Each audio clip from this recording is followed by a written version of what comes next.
Prenatal development. Conception occurs and development begins. All the major structures of the body are forming. And the health of the mother is of primary concern. Understanding nutrition, teratogens, or environmental factor that can lead to birth defects. And labor and delivery are primary concerns. There are three phases of prenatal development. First, germinal stage equals first 2 weeks conception, implantation, and formation of placenta.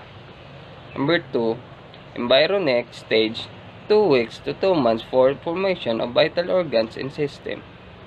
3, fetal stage 2 months birth, bodily growth continues, movement capability begins, brain cells multiply, age of viability. Infancy and toddlerhood, the first year and a half to 2 years of life are ones of dramatic growth and change. A newborn with a keen sense of hearing but very poor vision is transformed into a walking, talking toddler within a relative short period of time. Caregivers are also transformed from someone who manage feeding and sleep schedule to a constantly moving, guide and safety inspector of a mobile, energetic child. Extreme dependence on adult. Beginning psychological activities. Language of newborn is cry. Usually it's every 2 to 3 hours. Uncoordinate movements. Toothless. Poor vision. Usually double weight by 9 months. Respond to human voice and touches. Response to human voice and touch. 1 year old, changed from plump baby to a learner, begins to walk and talk, ability for passive language, tentative sense of independence, determined explorer. 2 years old, begins to communicate verbally, can usually speak in 3 to 4 word sentences, famous for negative behavior, no to everything. Will play side by side other children but does not actively play with them. Great imitators. Early childhood. Early childhood is also referred to as the preschool years of consisting of the years which follow toddlerhood and precede formal schooling. As a 3 to 5 year old, the child is busy learning language, is gaining a sense of self and greater independence, and is beginning to learn the workings of the physical world. This knowledge does not come quickly, however, and preschoolers may initially have interesting conceptions of size, time, space, distance, such as fearing, and they may go down the drain if they sit at the front of the bathtub or by demonstrating how long something will take by holding out their 2 index fingers several inches apart. A toddler's fierce determination to do something may give way to a 4-year-old's sense of guilt for doing something that brings the disapproval of others. 3 years old, wants to be just like parents. Vocabulary and pronunciation continue to expand, climb stairs with alternating feet, can briefly understand on one foot. Our next topic is middle childhood and late childhood. Children between the ages of 6 and 12 are in the age period commonly referred to as middle childhood. As an age group, 6 to 12 years old are less obviously set apart than infants, adolescents, and even preschool children are in most Western societies. Nevertheless, the implicit grouping of ages 6 to 12 appears to be neither an idiosyncratic invention of Western cultures, nor merely a category by default among arbitrarily defined periods of human development. Rather, these years universally mark a distinctive period between major developmental transition points. Now, the world becomes one of learning and testing new academic skills by assessing one's abilities and accomplishments by making comparison between self and others. Schools compare students and make these comparisons public through team sports, test scores, and other forms of recognition. Growth rates slow down and children are able to refine their motor skills at this point in life. Children begin to learn about social relationships beyond the family through interaction with friends and fellow students. Both large and small muscles will develop. Develop complex motor skills, from independent activities to same-sex group activities. Acceptance by peers very important. Parental approval still important.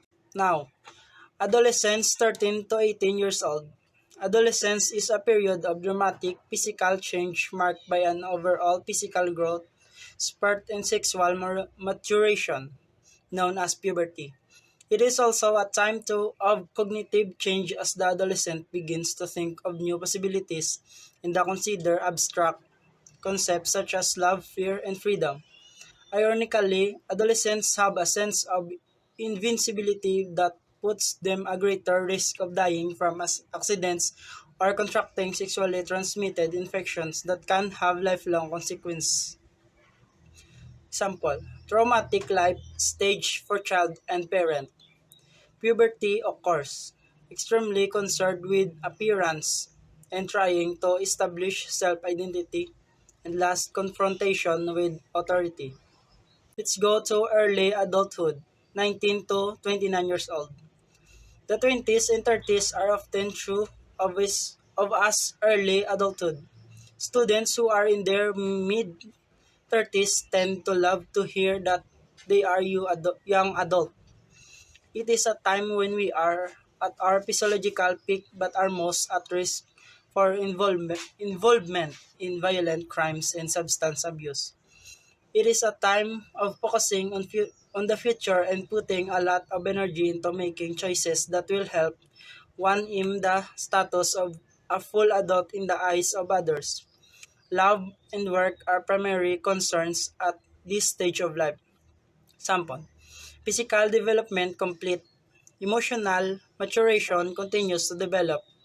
Usually learn to accept responsibility for the actions and accept responsibility for actions and accept criticism, and usually knows how to profit from errors. And last, socially progress from age-related peer groups to people with similar interests. Middle adulthood, 30 to 60 years old. The late 30s through the mid 60s is referred to as middle adulthood. This is a period in which aging that began later becomes more noticeable, and a period at which many people are at their peak of productivity in lab and work. It may be period of gaining expertise in certain fields and being able to understand problem and find solution with greater efficiency than before. It can also be a time of becoming more realistic about possibilities in life previously considered, of recognize the difference between that between what is possible and what is likely. This is also the age group hardest hit by the AIDS epidemic in Africa, resulting in a substantial decrease in the number of workers in those economies. Physical changes begin to occur. Hair begin to thin and gray. Wrinkles appear. Hearing and vision decrease. Muscle lose tone. Main concern: children, health, job security, aging, parents, and fear of aging. Love and acceptance still take a major role. Late adulthood, 61 years and above.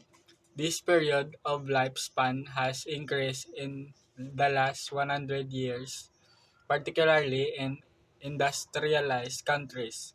Late adulthood is sometimes subdivided into two or three categories, such as the young, old, and Or the young old or the young, old, and oldest. and oldest. We will follow the former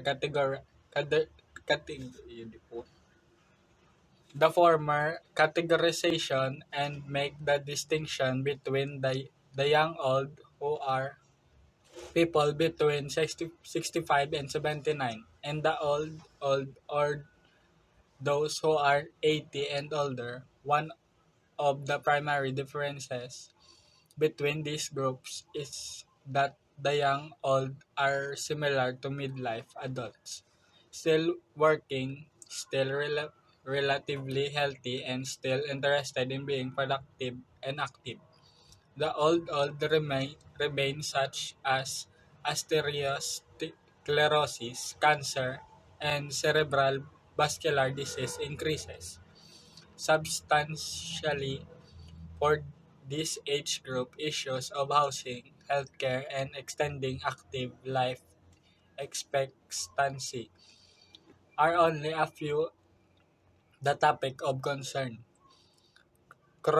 Chronological age and examine whether a person is experiencing optimal aging, like the gentleman picture above, who is in very good health for his age and continues to have an active simulation life.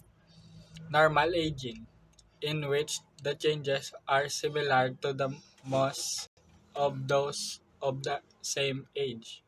Or impaired aging, referring to someone who has more physical challenge and disease than offer of the same age. Example, fastest growing age bracket of society, physical deterioration, brittle bones, poor coordination, some memory problems, coping with retirement and form of entertainment, very concerned and health and finances. Significant number become depressed. Suicide rate is high.